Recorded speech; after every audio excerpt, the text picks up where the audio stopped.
Welcome, friends of YouTube all over. I'm coming from the United States. This is Astroscoop.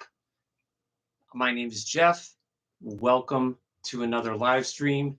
This is live stream number 7, episode number 7, Eastern Standard Time, 8 p.m.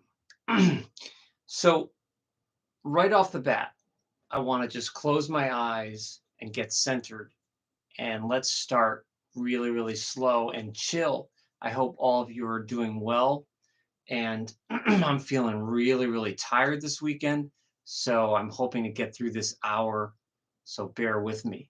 But let's take a moment to do some breathing and just chill and get into that Aquarius air sign space.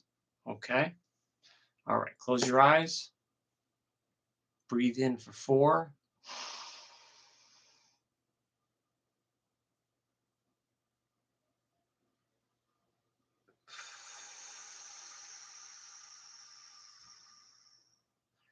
So I'm just doing one of the methods, 4, 7, 8. Breathe in for 4, hold it for 7, and then breathe out for 8. So breathe in, 4.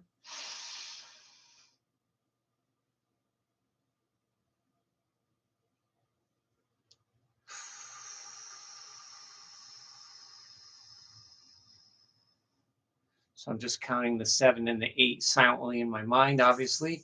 So breathe in for 4.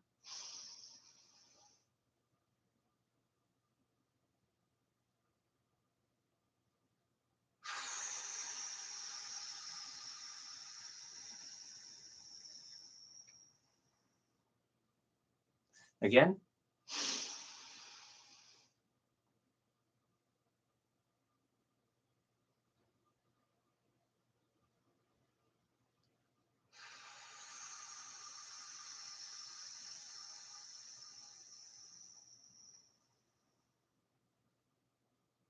Okay.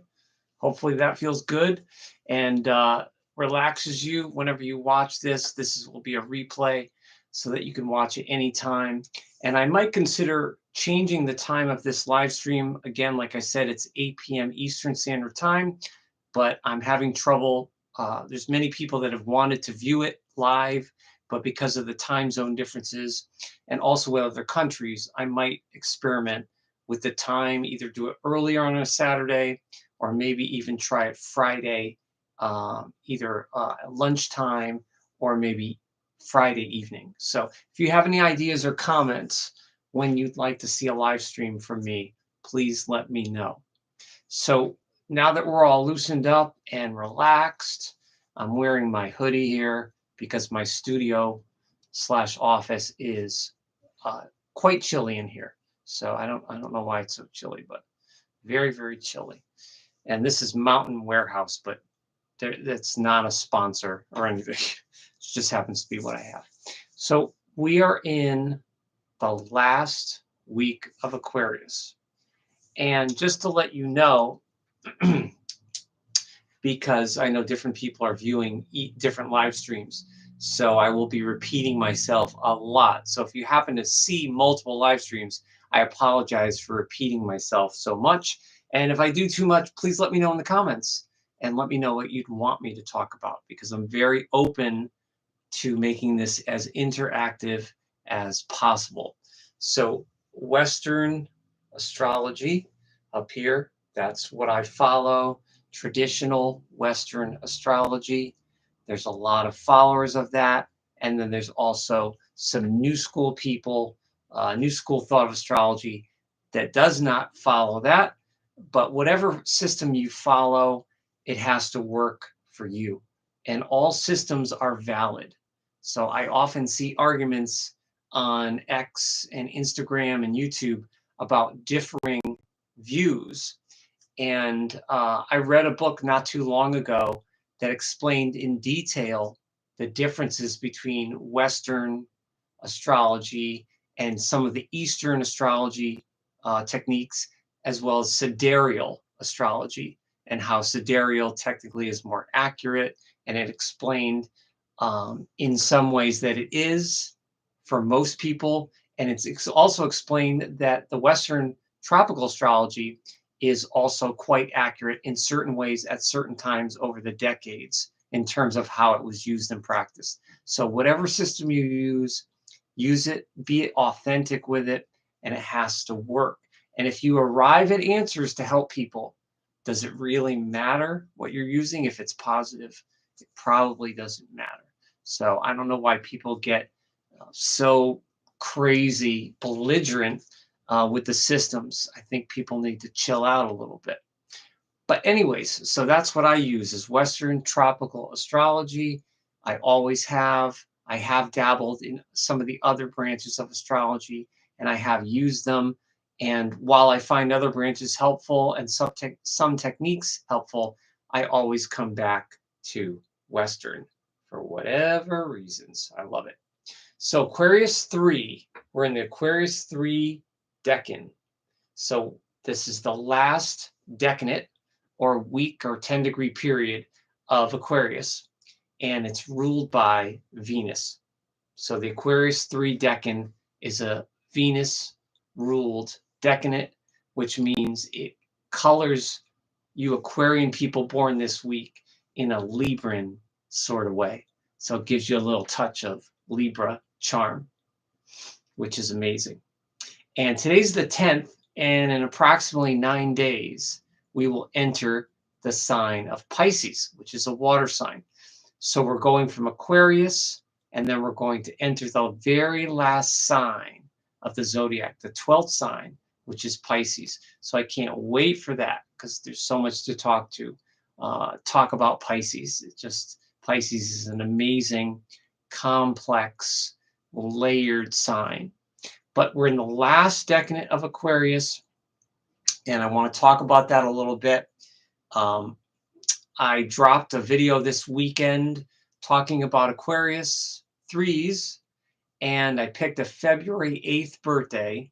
So the person I picked, born on February 8th, 1931, who is now passed, was the late, great James Dean. So please check out my short video of James Dean that I did, and I will do a part 2 as well. But we're going to talk about that as I have his chart. I have James Dean chart right here. As you can see, James Dean. And we're going to talk about, there's so much to talk about with James Dean.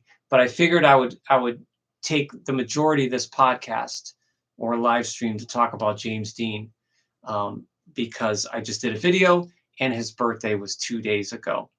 And just an amazing person. I started watching clips of some of his movies, and I had seen his movies years ago, but I was watching some clips to refresh, and he's just amazing, amazing Aquarian actor.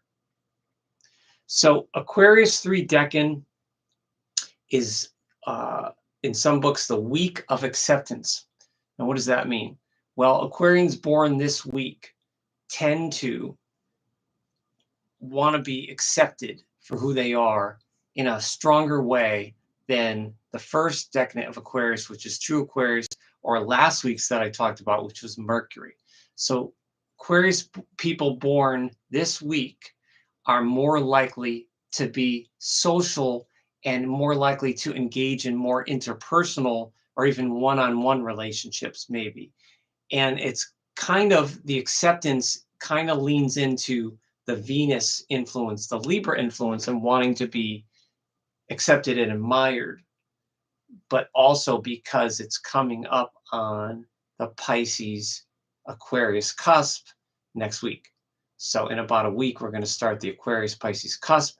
And then, like I said, the 19th, 20th, the sun will transit and it will enter Pisces. And then the Aquarian people that have all had their solar return this month, now Pisces people will begin their solar returns at the end of February into March. So it's a very, very exciting time. So the Aquarius 3 decan, the week of acceptance, this is also an energy that's a little more needy and not necessarily emotionally needy, but Aquarian 3s can be mentally needy because of that need for acceptance. They are incredibly talented. There's a natural talent there, and a natural ability for movement and action, and their mind is always working. And with the Libra influence there, they want more love, generally speaking. Now, all Aquarians can like peace and love, but when it's in the Libra decadent, that's how Libra can influence the Aquarius sun or the Aquarius identity. So they can be a little needy intellectually and wanting, and they can also be, their self-esteem can take a big hit if rejected. And so this would be a week, Aquarian people born this week would need, a lesson would be to build your ego strength, because it's possible that you might have weak ego strength born in this week. And I think actors and actresses born in this week, especially up to the Pisces cusp, really are incredibly talented. And it's really good for acting. And especially if in real life, if you don't have a strong ego, you can kind of compensate through a character or a role. You can balance that out. So the neediness, and this is very important for Aquarius, late Aquarius people, to remain open. Aquarius people can be very friendly, gregarious even, and Aquarius people love communities and groups, and they do very well in work settings where they can bring people together that have differing views and differing ideologies, and Aquarius can be impersonal like that to help the clash of egos, so to speak. I talked about egos, but it's very important to remain open for Aquarius people, especially this decade, because Aquarius people can you can cut yourself off to spite your face, cut your nose to spite your face, so to speak, because there is often a fear of rejection, which plays on more on the Aquarius Pisces cusp, which we'll talk about because of the Pisces influence.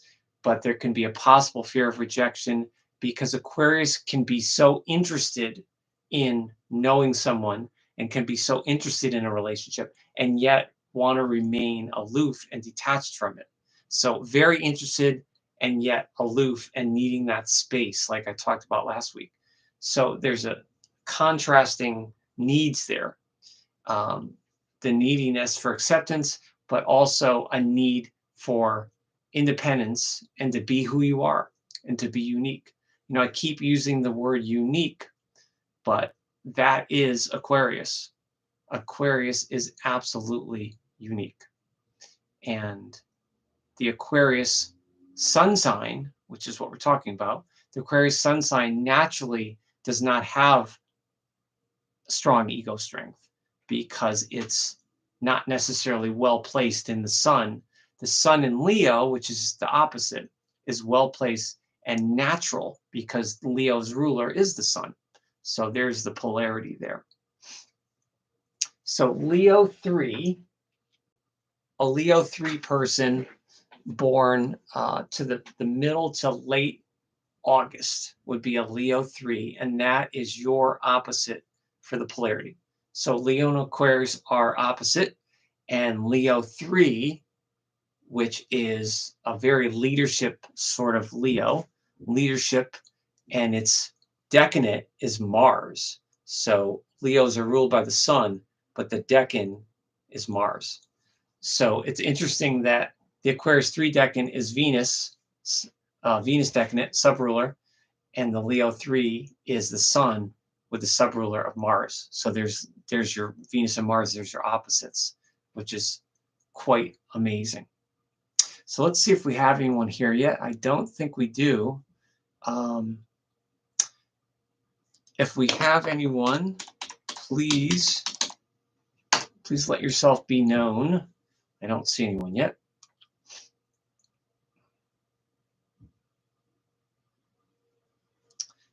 I'm not sure how the lighting looks. I was having some serious technical difficulties tonight with the lighting, and I got the candles going, but the lighting in the studio is different, and it looks like it works. But let me know if there's any issues with it. So I don't see anyone yet, but I'll continue to talk to myself, which is fine. I don't mind doing that. I love astrology. So Aquarius 3. So let's talk about, oh, and one thing about the Aquarius 3 decan as well is if you look at the 12 signs as stages in life, right? There's 12 signs, and let's say someone lived to 84 years old.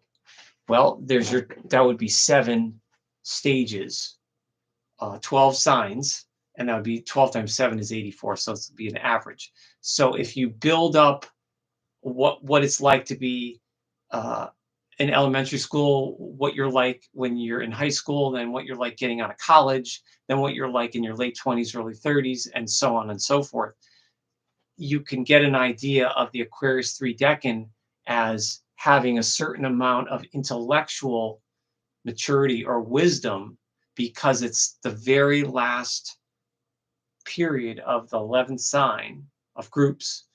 So this is part of the reason I think why Aquarius has this innate ability to read a group or read a room. Aquarius is just amazing like that. I've never met an Aquarius person. I can't think of one Aquarius person I've ever met that didn't have a natural intelligence and a natural ability to influence people, even shy, even aloof Aquarians for the most part, for some Aquarius. Now, in some of the other placements, Aquarius can have much more difficulties. Like I mentioned, the moon in Aquarius can be kind of tough in ways, and also Mars in Aquarius, maybe even Venus in Aquarius, which is the love planet. That could be kind of aloof. Depends on the rest of the chart. So let's talk about the late, great Mr. James Dean. And James was an Aquarius 3. Now, some people might argue that he's right on the cusp of being an Aquarius 2. But to me, he seems more like an Aquarius 3 in the Venus decanate rather than Aquarius 2 in the Gemini decanate. He seems much more suited for the Aquarius 3. So February 8th, 1931, James was born in Indiana, and he died in September of 1955 at the tender age of 24 years old, of course, in a car accident. And when I was researching James Dean, I was amazed before I looked at his chart, I researched the facts because I wanted to kind of go into the chart fresh with kind of these things that I had known and I'd read about. But he was so talented, obviously, but not just as an actor. James Dean had such unbelievable talent in almost every area of his life. Almost anything he touched, he excelled at, and yet he died at 24. So it makes you think, he must have been probably at 10 or 11 or 12 already garnering all these talents and gathering all this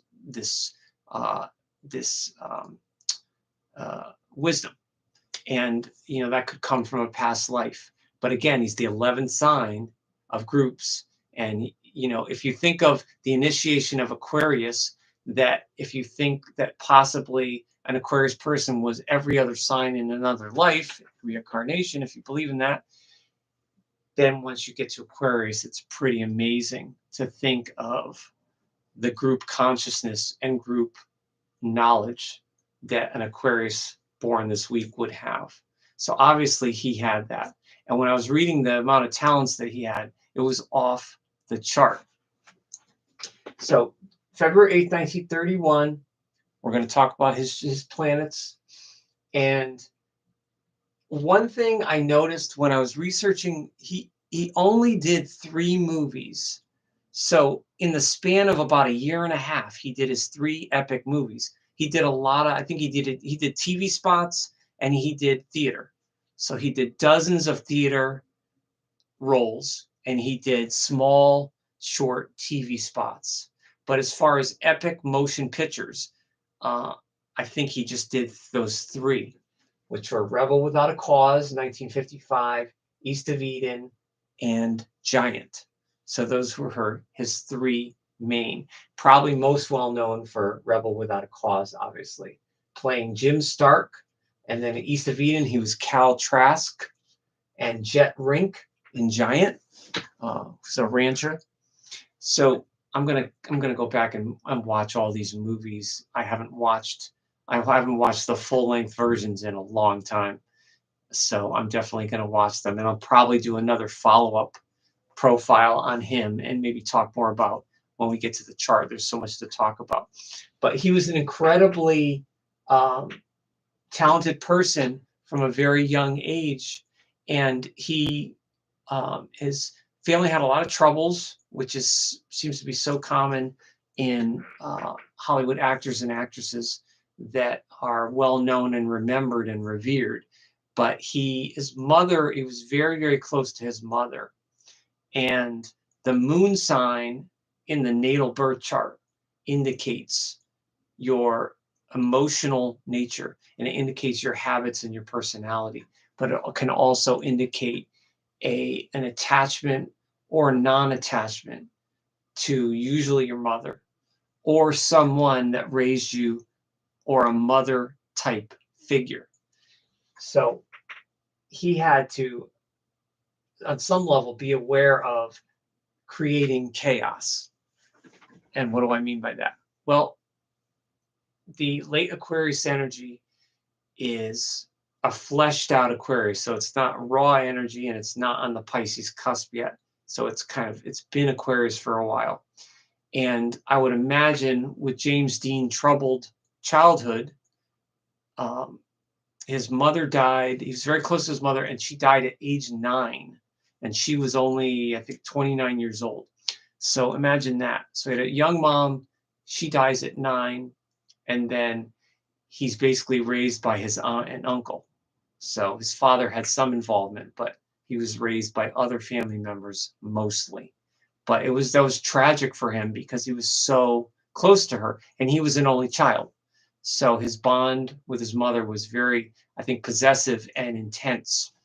And from what I read, she was a very lively, funny person. So apparently he learned a lot of those traits to mimic people and emulate people and kind of act and be an actor like his mom. I think that's where he first learned it. So these movies are just amazing. I'm not going to go into too much detail.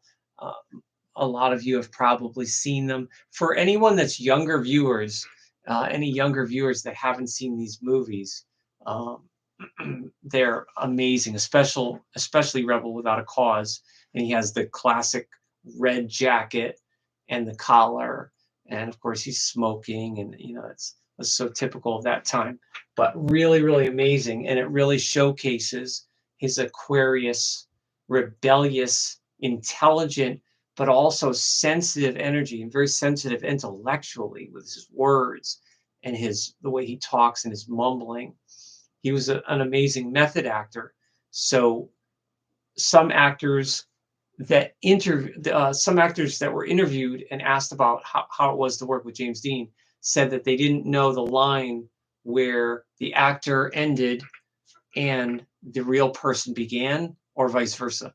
And he kind of blurred those lines, the way he used his emotions, and mostly repressing his emotions in his roles, and mumbling or not saying the full sentence kind of thing. So these are amazing. And of course, he was kind of the epic, defiant teenager, and he helped to define how teenagers were viewed then in the 50s, as opposed to how they were viewed in other movies and TV and stuff. So that's kind of interesting. Definitely the defiant teenager, but be aware of creating chaos. So he was so intelligent, he must have known that even when he was being positive, that he had this electric energy about him, that both in his personal life and on the sets of movies, that he was creating chaos and shaking things up. So I read that he did not get along with Rock Hudson on the movie. So they clashed, which that's not hard to believe. Rock was probably threatened by him and maybe jealous as well. because James had so much going for him. He had the looks, he had the attitude, he had the talent, he had the intelligence. I mean, he had so much going for him, which is so much Aquarius. So that's an amazing thing. So let's see where we're at here. All right, we're 25 minutes in. And did anyone enter yet? Do we have anybody? If you happen to enter, just say hello if you want. We're talking about James Dean right now. On James Dean chart we're going to look at in a moment. I'm just talking about his movies and his roles. And of course, Rebel Without a Cause is so well known across the world. So before we look at his individual chart, when we were meditating and doing the breathing in the beginning, if a good way to learn astrology. So for any of you that are beginner astrologers, like very, very beginner, if you're on your first book, or you're taking a course with someone online, or you're teaching yourself, it's good to get quiet and take the elements very first in a basic way: earth, air, fire, and water. At least for the Western astrology, earth, air, fire, and water. So of course, Aquarius is a fixed air sign. So all you have to do is close your eyes and then think about, so if you knew nothing about Aquarius, you could close your eyes and think about, what does air mean to you? What is the air? What is the air all around us? What does air do? What does it do that's positive? What does it do that's negative? What is it capable of? Right? Wind, blow, storms, hurricane, tornado. It can be calm. It can be beautiful. You know, the air can be breezy, right? It could be warm. It could be breezy. It could be cold. So think about all those things in how it influences the air signs, but then particularly Aquarius. Being a fixed air sign, fixed means stubborn or resolute or concentrated. So Aquarius is a concentrated amount of air. And this is something that James Dean really had in his roles. Because I was watching clips of him, he appeared very vulnerable and kind of needy and flaky in some scenes. I would kind of use the word flaky. But then in the next scene, he's so concentrated and powerful and intense, he's not really flaky. He knows what he's saying, and he knows what he's doing with his body and his mind. He knows how he's using his body language to get those emotions across. So it's pretty powerful, the air element. And in James' chart, he didn't have a ton of air other than the Aquarius. So the Aquarius is kind of prominent for him. But he had a sun and air, moon and water, moon and Scorpio combo. Air, water for the sun. The sun is the identity or ego. The moon is your emotions, and like I mentioned, or your personality in water. Very, very different. And in both of them in fixed signs. So you're talking about an amazing amount of identity, ego, or lack of ego, but still concentrated talent, with the Scorpio moon being brooding or moody, and also in a concentrated way, but very different concentrations, air and water. So very, very different. Uranus ruling the sun, Pluto ruled moon. Uranus and Pluto kind of explosive emotionally or explosive mentally, or both. And in his scenes, I'm watching some of his scenes and I'm thinking to myself, okay, I know his chart, I know astrology, I know what to look for. Is he acting? How much of this is acting, and how much of this is him just letting it rip, right? I mean, just letting the Uranus rip and him tuning in to the universal consciousness and letting it rip with that Scorpio moon. Now, in traditional astrology, traditionally, the sun in Aquarius and the moon in Scorpio are not well placed. They're kind of weakened in some ways, and they're not necessarily comfortable in those positions. So that just added to sort of the irreconcilable differences of within James at the time. And it's sort of a motif of passion versus dispassionate. And I talked about that one of my live streams. I talked about how the air signs get a bad rap for being dispassionate in relationships, or sometimes you're a little too much of a cool cucumber for people.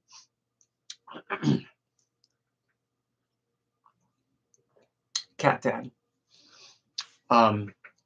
Sometimes air signs can be a little bit too much of a cool cucumber but of course you have to look at Venus and Mars, and you have to look at all that stuff. There's so much to look at. But the passion is the Scorpio moon there.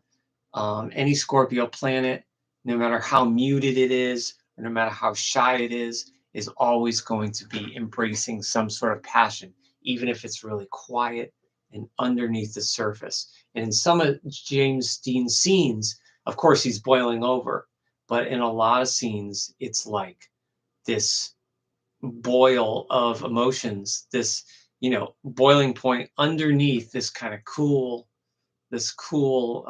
method acting kind of thing. So passion versus dispassionate. He was both. And Natalie Wood, who he co-starred with, amazing actress, that she also, another one that died too young, she described him in an interview as moody and poetic. So I think that describes the air and the water, moody and poetic. And she said that he was an amazing person. She said he was slightly troubled, but that he was so brilliant that he could hide that from people, and he could use that to his advantage in his roles. So it was kind of like a therapy for him. So I watched a couple interviews with Natalie Wood, and talking about him, and she's really well spoken, and I suggest that. That's a good way to kind of see how they were on the set and as teenagers together. And in that movie, I believe she was only 15 or 16 at the time of filming, because she was born in 38. She would have turned 17 in 55. So she was probably 15, 16. Amazing. And James was in his early 20s. So pretty amazing. Yeah. But moody and poetic. So that definitely sounds like something that most people would agree with astrologically if you know astrology and you've seen James Dean movies. So now we're going to talk about, let's take a look at his chart. And the interesting thing is every chart, most charts have a configuration, or they have a shape. Now his is a splay, and it's kind of like the splay is kind of like your fingers, exercising your fingers so that you can, if your fingers are cramped, you're moving them apart and you have these spaces, right? So the splay gives him, he had these major areas of his chart with it's usually like 3 major groupings. So he had Capricorn here, 2 planets. He had a grouping of Cancer here, and this basic stellium of Aries on the rising sign. So if you could see that, the Aries over here, the Cancer down here, and the Capricorn here. Now, of course, over here, that's part of the splay, is that it's splashed out here, but that over here is missing the Libra function. So he had Libra on the house of relationships, which would have indicated that he would attract Libra type people in his one-on-one relationships. And he did have a lot of relationships from what I read, both potentially with women and potential men of various degrees of romantic or platonic. So the fact that he had the Libra there means that was sort of a lesson for him. He didn't naturally have that, but he was in the Libra decanate. So that's another reason he would attract, you know, on his seventh house of marriage and one-on-one relationships, he would attract other people. Now here's his sun in Aquarius right here, and that's all he had in Aquarius. He had Gemini in the third, which is environment, and then, like I said, he had Libra over here. So no major Gemini, no major Libra, at least on this house system. And so Sun at 18 of Aquarius, which is late Aquarius. Um, that means around 12 years old, he would have started to exhibit some Piscean qualities, which is probably when he started acting. And he had that for the remainder of his life for another 13 years or so. So here he had the moon in Scorpio, which we just talked about with the passion. So dispassion, passion. And, you know, all astrologers see different things. I talk about this every week in my live stream. All astrologers see different things, or we see the same things, but different. We see different configurations as we weight things differently. We score things differently of what is most important. And some astrologers, they like to get all caught up in the midpoints and all the degrees. Here's all the aspects and the angles, and these are important. And then there's configurations, the groupings, like I talked about, which are important. So there's different things that I look at that are weighty, that give and influence the person in the way that I think they influence. So he was Aquarian, but this was ruled by all this Aries, ruled by Uranus and Aries here, which is also rising. So here's your ascendant. So anyone that's new to astrology on the wheel, here you have your rising sign or ascendant at the time of birth. It's very important to have your accurate time of birth when you do your natal chart or get your chart done. Very, very important. Because then you can have the accurate houses and you know the arenas of life where your unique talents are playing out. But yeah, the moon in Scorpio, he had Taurus here on the second house of values and possessions, self-worth. He had Taurus there on the Taurus house. And then, of course, he has Leo over here on the sixth house of work and daily routine. And so with the fixity that I mentioned, James was such a concentrated actor, concentrated air, concentrated water, concentrated earth here, not that strongly influenced in the public arena, not so much, but the Leo on the sixth, and here Mars in Leo. Now it's an early degree. He had a 2 degree, which is really a cusp. So that's really a Cancer Leo cusp planet.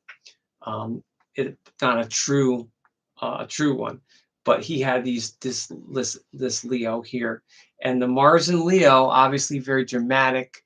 Mars is the energy planet and the sex planet, and will, and obviously very good for acting. Now that helped to give him some fire, some fieriness.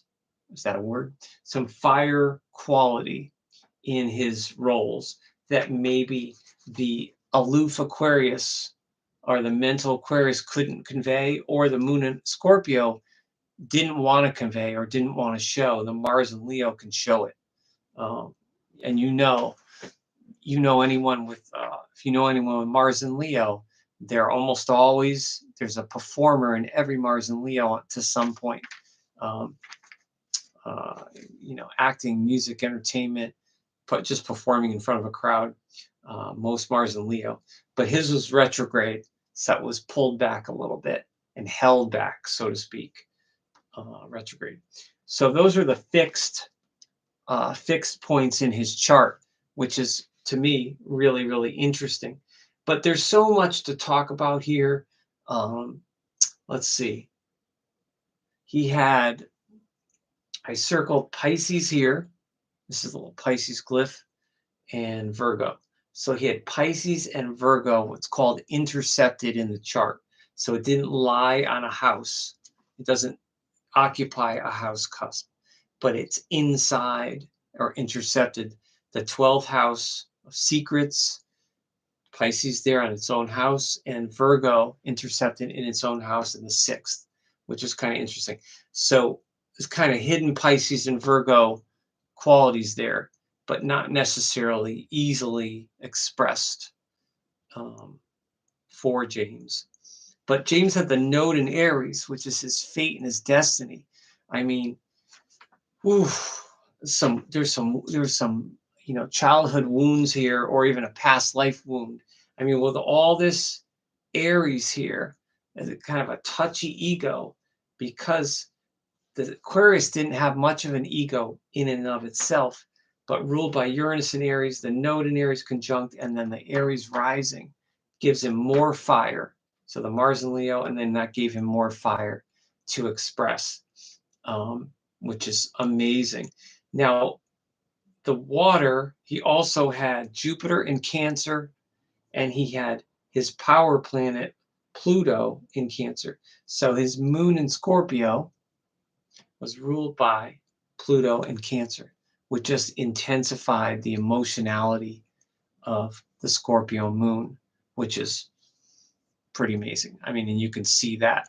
I love in his roles when I'm watching him, how in one scene he's kind of like, he has this look of consternation, and he's struggling, and he's crying, and he's vulnerable and needy and maybe not in control.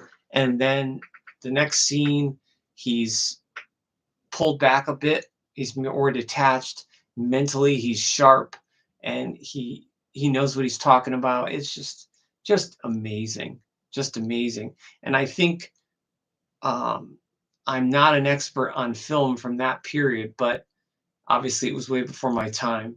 But I think the actors from that period, James Dean, Montgomery Clift, and Marlon Brando, those three men stick out as those amazing, that method acting.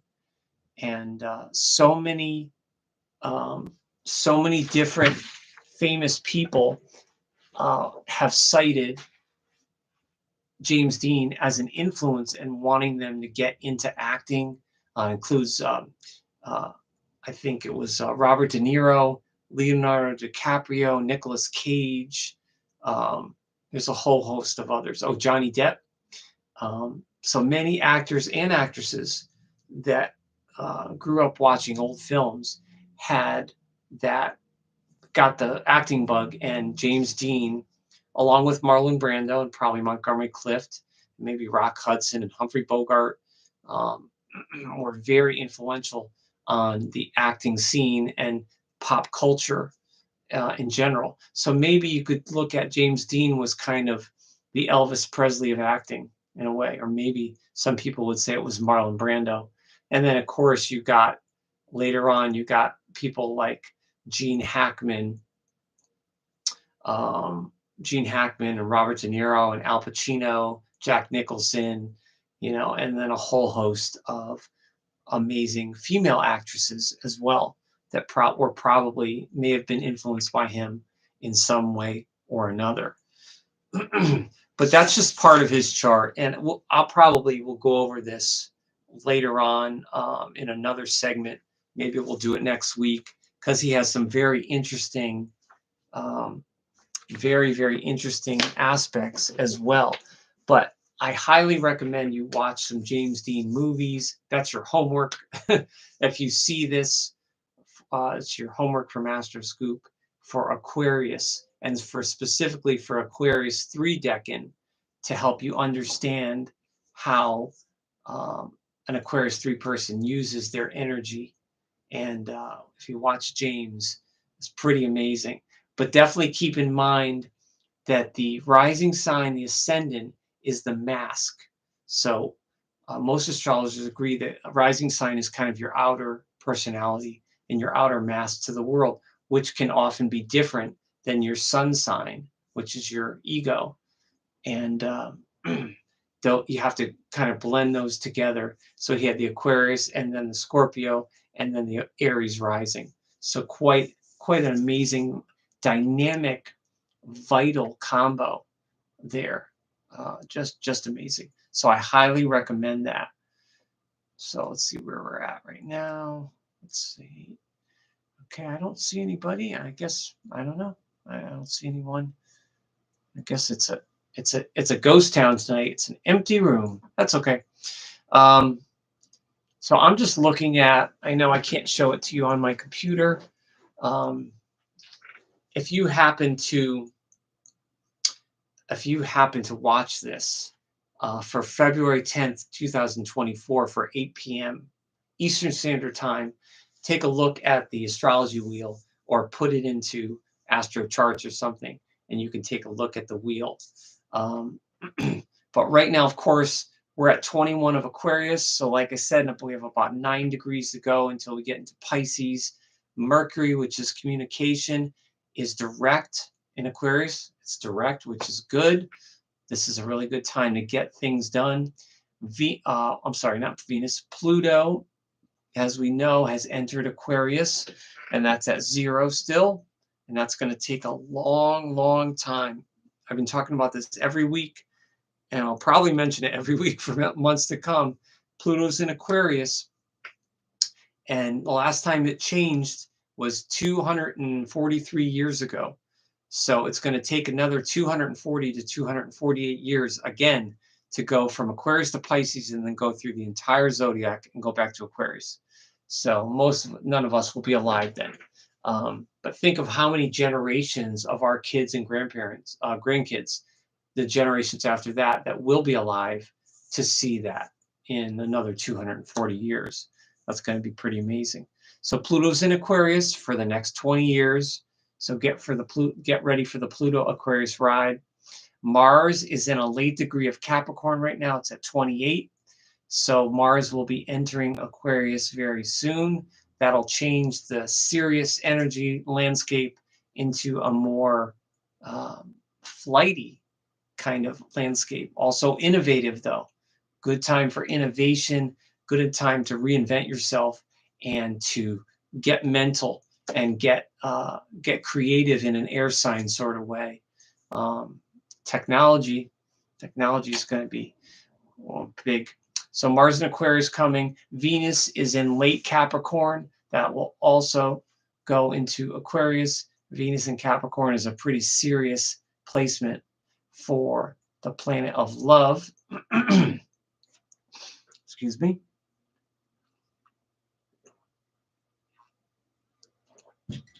So the planet of love, Venus in Capricorn, very serious. Venus in Aquarius, it gets weird.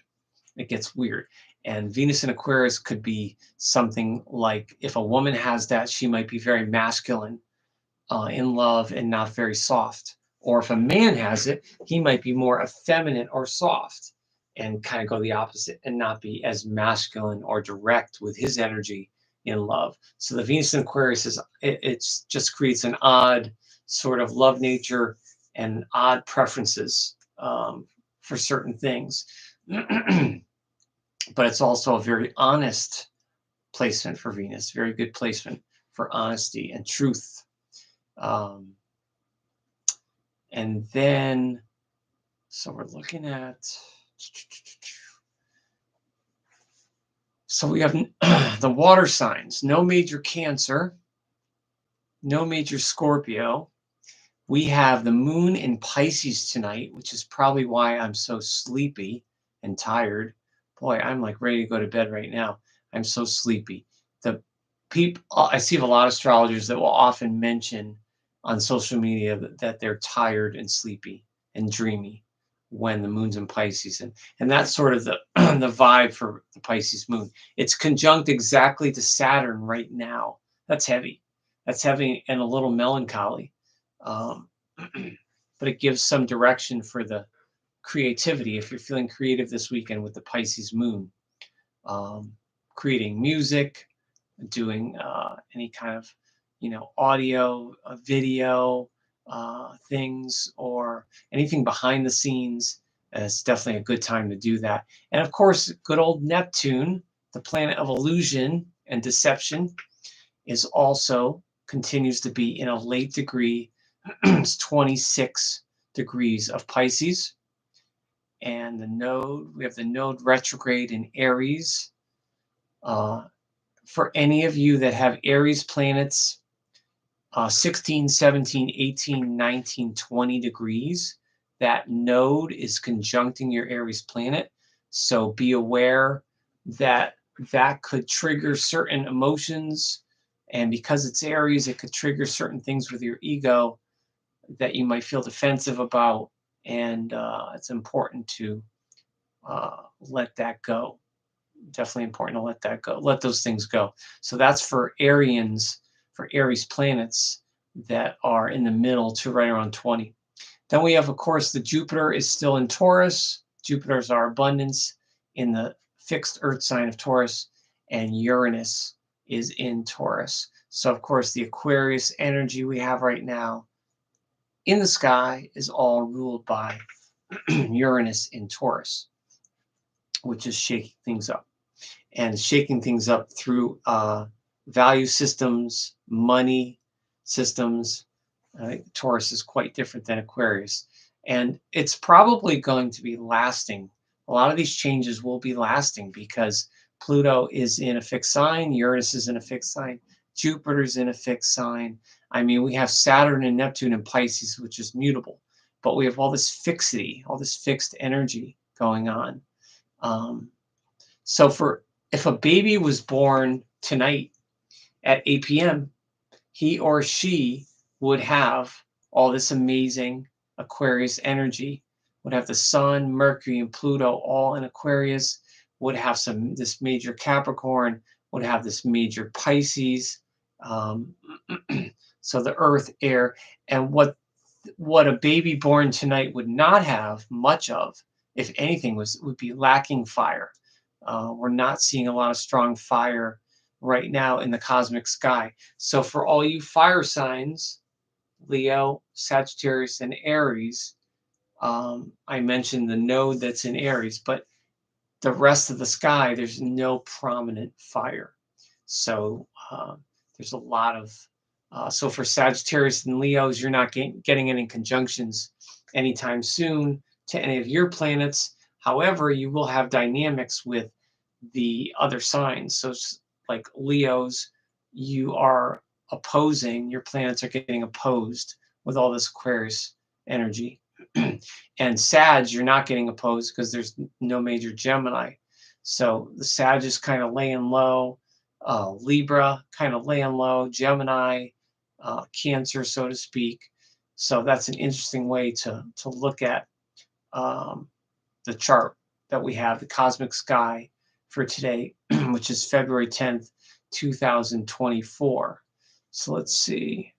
All right, so we're closing in on almost an hour here. I'm just going to wait a little bit.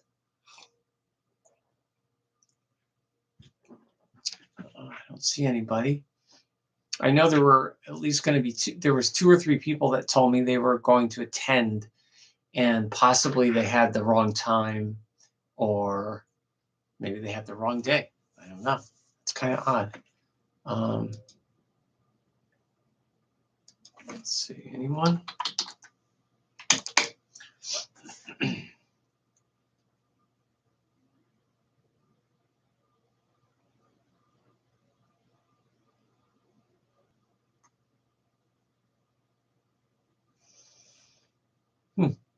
Interesting.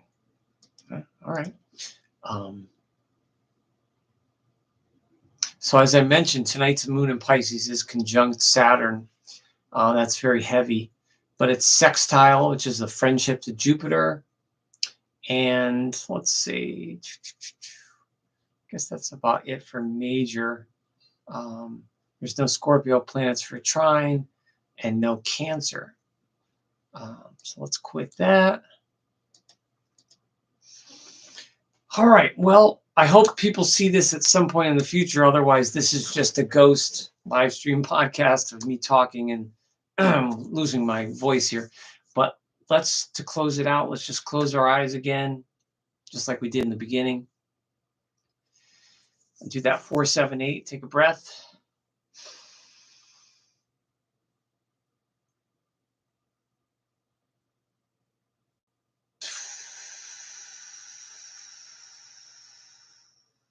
out. Just get really chill. Let's do it again.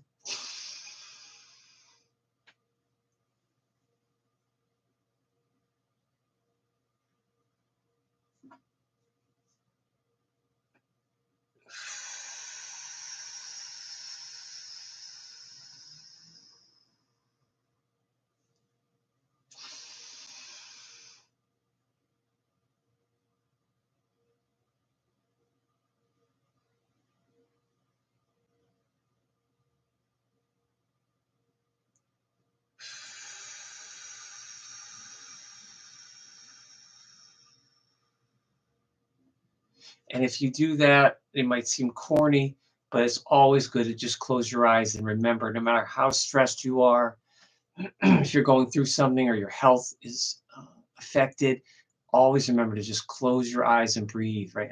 All health experts talking about that, the breathing, but just close your eyes and slow it down a little bit. Slow your mind down, slow your nervous system down a little bit, and just try to chill. And think of the air, right? We're still in Aquarius. So think of the coolness of air.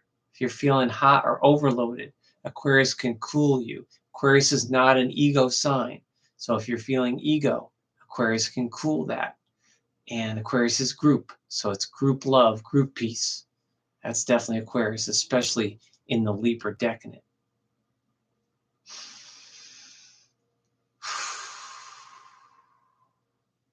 All right. So I think we're going to end here. We're just about at an hour.